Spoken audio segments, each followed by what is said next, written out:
So here's the deal, everyone can play retro games now, whether it be on phones, PCs, these weird little retro handheld thingies. The barrier to entry has just been completely eliminated. In this video, I'm going to point out some weird, interesting games that I think are worth booting up and checking out. Now, they might have a few hiccups here and there, but I think they're neat for one reason or another. I often think that interesting is, well, more interesting than strictly good, if you know what I mean. A game that takes a few big swings and misses a few times is often more interesting than just a standard boilerplate kind of game. And keep in mind, I've got a real mix of games here, so if one of them doesn't really hit your fancy, make sure you stick around because there's plenty of variety here.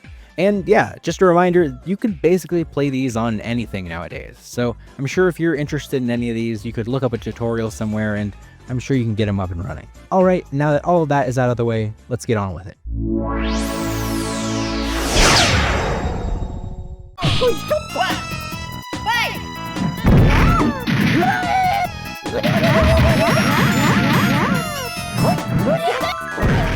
First up is Elan Doree, a Japan-only Sega Saturn fighting game from 1999. But the catcher with this one is that it puts you onto the back of a dragon for aerial combat. Think Panzer Dragoon, but in the form of an early 3D fighting game like Tekken. I wouldn't put this up in the pantheon of great fighting games, but it does do some really unique stuff that makes it interesting. The gameplay is all about fighting while mounted, and while it doesn't have the best fighting system ever, it does have enough to be a, that's neat kinda oddity.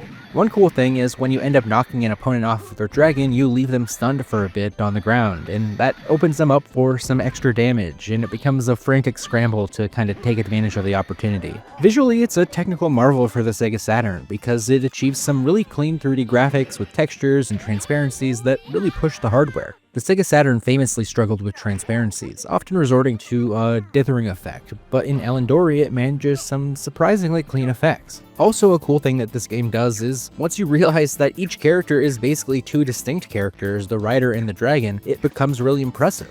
It has its quirks, like the combat feeling pretty jank and the movement feeling a bit floaty, as you could probably imagine, but those rough edges really are part of its charm. This is from when 3D fighters were still finding their legs, especially on home consoles. So don't expect something amazing with this one, but it does take some pretty cool swings, and it is an interesting piece of fighting game history. So if you're looking for a strange take on a now well-trodden genre, or just somebody who appreciates when a developer takes an odd swing, Elan Doree is worth looking into.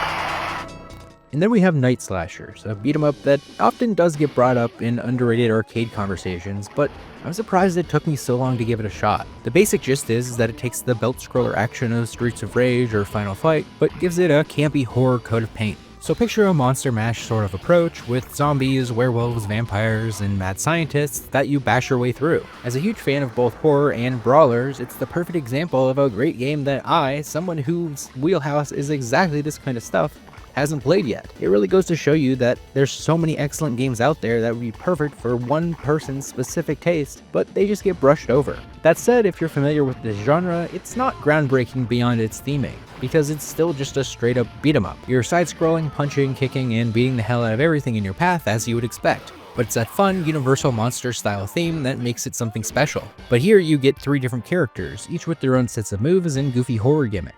There's Jake Hunter, a monster-slaying cyborg who channels the chaos of Ash Williams, Christopher Smith, a vampire hunter reminiscent of the iconic Van Helsing, and Hong Hu Zhao, the mystical martial artist who embodies this unique kung fu horror blend from stuff like The Legend of the Seven Golden Vampires. Data East was also pushing some boundaries here technically with big, grotesquely animated sprites, and not shying away from swarming the player with hordes of enemies to take on. That's all to say that Night Slashers has a great horror atmosphere that still feels fresh. It's a grindhouse take that revels in the schlock in the best way possible. It's not the most fleshed out or deep, but, you know, for a quarter muncher, it can be a blast to get through in about 40 minutes or so. Alright, but now I need to address the elephant in the room. The remake. Do yourself a favor and avoid it like the plague. Like I said, much of the appeal of it is its superficial elements, and in the remake, a lot of that got a pretty massive downgrade. It replaces the gorgeous, gritty sprite art with flat, ugly, and almost Flash-like style visuals. It just completely robs it of its original aesthetic and charm. So if you're looking for a solid arcade beat 'em up with a distinct B-horror movie aesthetic, make sure you check out the original version of Night Slashers. It's a cult classic for a reason.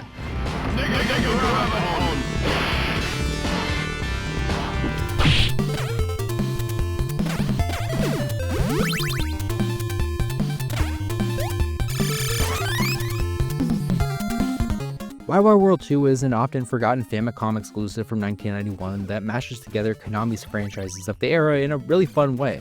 The core of it is a platformer that feels actually pretty good on its own, but the added fun of seeing all these stylized takes of your favorites from Konami, it really pushes it to another level. Obviously, this is a sequel to yet another Japan-only release, but comparatively, Wai Wai World 2 blows it out of the water with more refined gameplay and level design. The whole premise here is that you play as Rickle, a character created for this franchise that can transform into different Konami characters to save a princess from the evil Waramon. But that's not why you're here. It's pure fan service to Konami's 8-bit era with characters from Contra, Castlevania, Getsu Fumaden, Goemon, and even Twinbee and Gradius. The best part is that some levels even completely switch genres, with Gradius and Twinbee stages that go full-on horizontal shoot-em-ups. But don't forget the main man Rickle himself. He controls Solid with a double jump and a blaster gun.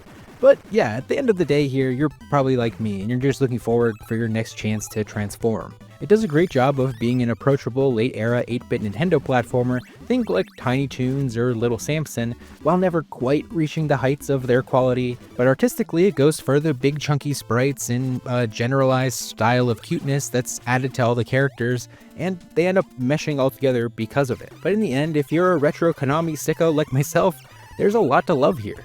So if you're looking for a breezy little NES side-scrolling platformer, make sure you don't skip this one.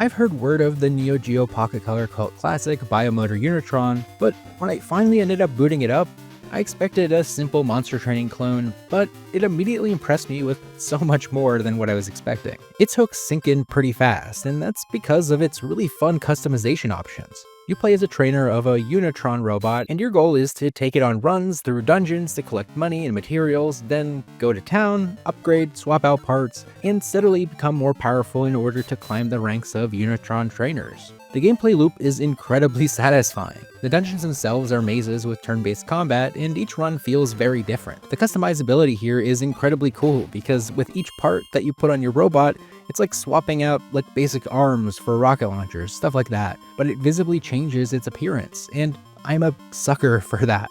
And since you're only working with one Unitron, you end up growing naturally attached to it. It's kind of like the bond that like car guys get with their car. You're not collecting a ton of different monsters, you're meticulously tweaking and tuning your one machine. And because you're crafting a unique machine from what starts out as a basic kit model, every aesthetic and strategic choice truly feels like it's yours. Sure, the game often does become grindy dungeon crawling, but honestly the reward for that grinding being new parts and looks really just make it worth it. Visually, it has amazing character portraits that make every NPC feel like their own person after a few conversations, and the Unitrons themselves can vary from really sleek designs to odd amalgamations and messes, but that's largely due to the wide variety of customization options. And yes, while this might sound pretty similar to Metabots, Biomotor Unitron has a much more focused structure that sets it apart, and it's that structure that makes it a great pick-up-and-play game for short sessions on a handheld. So if you want an excellent game for your retro handheld, Steam Deck, or even Switch, you should check this one out.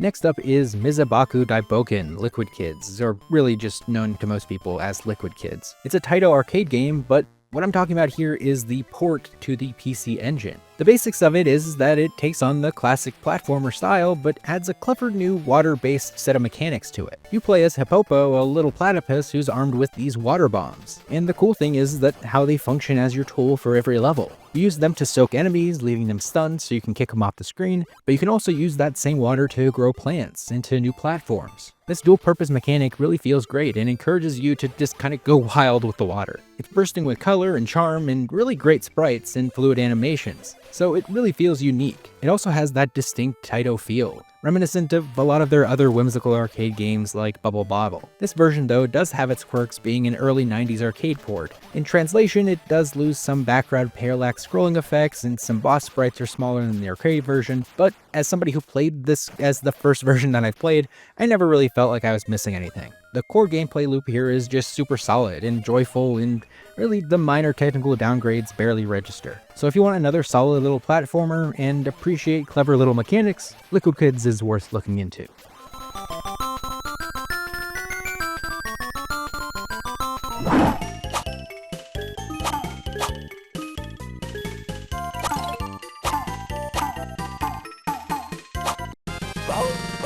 Then I have Pop and Smash, a Super Famicom exclusive that's really similar to one of my other Super Famicom favorites, that being Sanrio World Smash Ball. It takes the simple competitive action of a game like Pong or Windjammers, but gives it a chaotic party game coat of paint. The goal here is to simply try to hit the ball past your opponent into their goal. But the catch with this one is that you have free top-down movement across the entire field. And that makes it all about zoning, and it lets you dive for last-second saves and play strategically. You position yourself to set up tricky bank shots or rush the net for pressuring your opponents. It's simple to get into, but it's the kind of thing that has a surprising amount of depth once you play against a friend. It goes for this colorful look with goofy characters, but that's because it's based on a license of the Bow Wow manga. But you don't need to have any familiarity with that. Its lighthearted vibes and widely appealing gameplay make it feel really approachable. It's not the most amazing deep game out there, but it has enough to just be another, that's kind of neat oddity. So give this a look if you're looking for a fast-paced local multiplayer game for the next time you get together with some friends.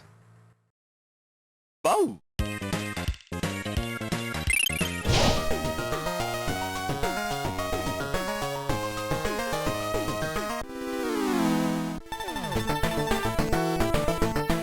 This game comes up often as the best game for the Virtual Boy, but that said, the reach of people at this point that even know of Nintendo's short-lived Virtual Boy is shrinking every day. Jack Bros is a weird spin-off of the Megami Tensei series, with it actually being the first game related to the franchise to ever be released in the West. But if you're expecting an RPG, you might want to look elsewhere. This is a top-down action game where you run through mazes against a time limit. You choose between Jack Frost, Jack Lantern, and Jack Skeleton to play as, and your goal is to find all of the keys and escape to the next floor before the time runs out. Each character has a slightly different way of attacking, which adds some variety if you want to replay through this one too. One neat little detail is how this game handles health. There's not a health bar in sight, so instead when you take damage it shaves seconds off of your timer, but when you kill an enemy it adds time back to your timer. So it adds a layer of split-second decision making where sometimes it might be best to just avoid an enemy altogether instead of risking taking damage. It creates a constant tension that keeps you on your toes. Since it was a Virtual Boy game, it was intended to be viewed through hues of red,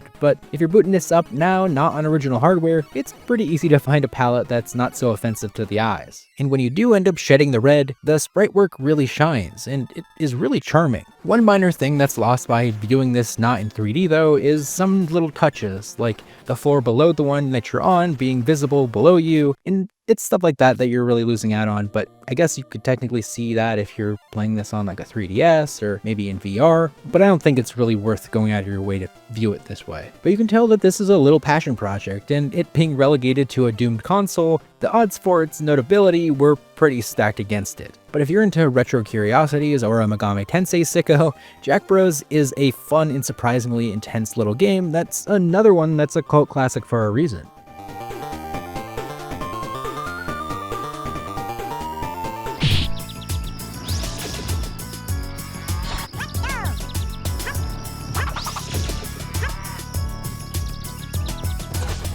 The Adventures of Lomax is a PlayStation 1 game that's a spin-off of Lemmings, but reimagined as an action platformer. So think something along the lines of like Rayman, where you're jumping and spinning your way through levels with this really highly detailed sprite art. The cool thing though that this gains by being related to Lemmings is how it incorporates some of that game's abilities. Lomax can use special helmets to gain powers and do classic Lemming-style jobs like building floating platforms to cross gaps, digging through soft ground, or using floating umbrellas to drift safely downwards. These abilities are smartly woven into the level design, creating some light puzzle platforming section. The aesthetic of a PlayStation 1 sprite art side-scroller was rare, but always a treat. Since it came out in 1996 when everybody was already obsessed with polygons, these kind of games were actively fought against being released on the PS1 by Sony themselves, but a few luckily ended up sneaking through. And this is straight from the peak of 2D sprite work.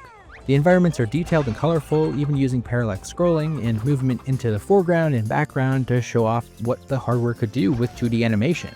But unfortunately, since it was a 2D game at the time, it didn't get much publicity and was mostly brushed over. It does feel a bit slippery and the hit detection is unforgiving, but it's a great example of a developer taking an odd swing. So if you're looking for a beautiful 32-bit 2D platformer, or you're just looking for a weird spin-off of a beloved series, The Adventures of Lomax should find its way onto your SD card.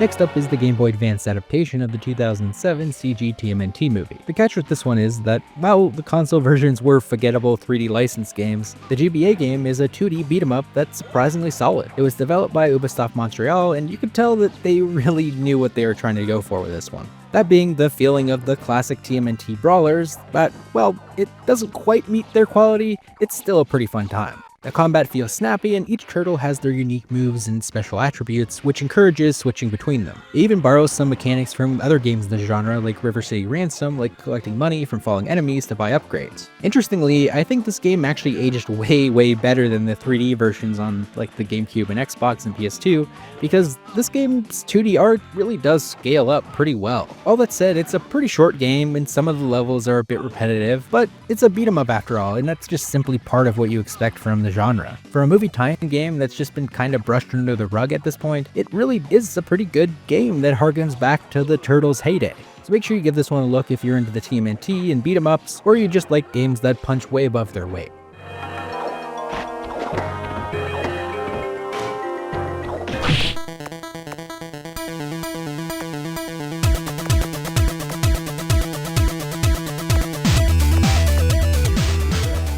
Lexis is a puzzle game for the Atari Lynx that I found to be shockingly addictive. It mashes together the frantic block dropping of Tetris and the word building of Scrabble. And yeah, that may sound a lot like Wordtris, but this actually sticks a lot closer to truly the style of Tetris.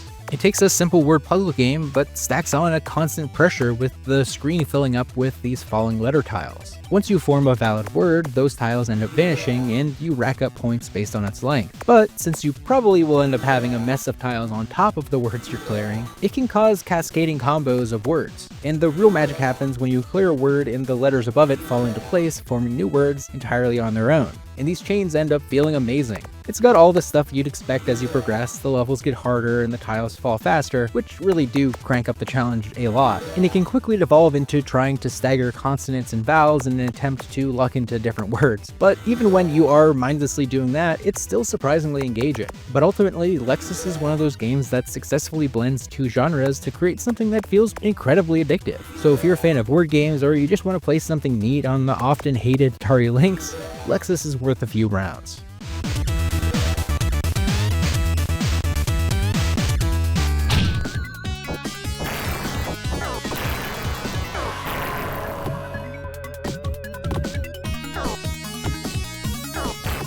And then we have Wolfchild, an action platformer that showed up on a bunch of systems in the early 90s, though the one I'm most familiar with and the one I'm talking about here is the Sega Genesis port. It takes the run and gun action of something like Contra, but gives it a sci-fi werewolf theme. While it might not be the best Wolfman shooter on the console, that honor goes to Contra Hardcore, it finds its own little niche. The main hook here is the transformation. You start each level as a regular guy who's stuck with a pretty short range punch, but as you bust open paws and collect energy orbs, you fill a meter that eventually ends up letting you unleash the beast. You go from being this underpowered human, playing defensively, to becoming the titular Wolfchild.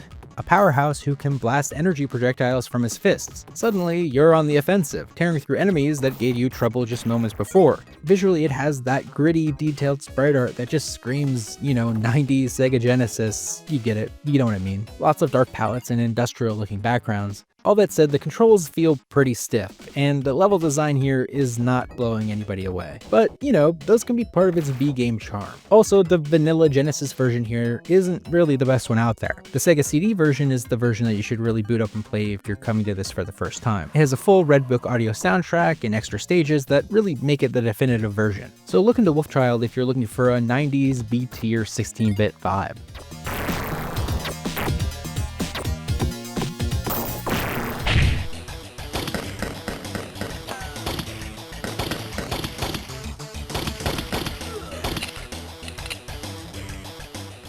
Alright, and then we have True Lies on the Super Nintendo. The LJN logo strikes fear into the hearts of so many retro game appreciators, so I was pretty surprised when this 1995 movie tie-in turned out to be pretty legit. It's a top-down run-and-gun game where you blast your way through levels and loosely follow the plot of the movie. So think in the vein of like an arcade shooter like Smash TV, but with objective-based levels. But the one thing that really made me click with this one is its dive roll. That said, you also do get the solid arsenal of guns, from pistols to shotguns and even Uzis, but diving through gunfire with the dive and dodge is just really fun. It adds a whole nother layer of agility to an otherwise pretty standard shooter. The other funny thing that I ended up really liking about this game was the ambivalent citizens that were just kind of roaming around as you were in these firefights with no real care or attention to what the hell is going on around them. It's pretty funny, but they're really there just to force you to be a little bit more careful amidst the chaos, and killing too many of them will end your mission. All that said, the stages here can be a little bit too big for their own good, and essentially if you boil them down, they're really just a bunch of mazes that can be pretty brutally difficult to navigate. But nowadays, in the age of save states and rewind, I don't think that the difficulty is going to really bother you if you don't mind indulging in some of those less kosher retro gaming habits. So give this one a look if you're a fan of the James Cameron movie and don't mind a few quirks with the gameplay, because in the end, True Lies is far better than it really has any right to be.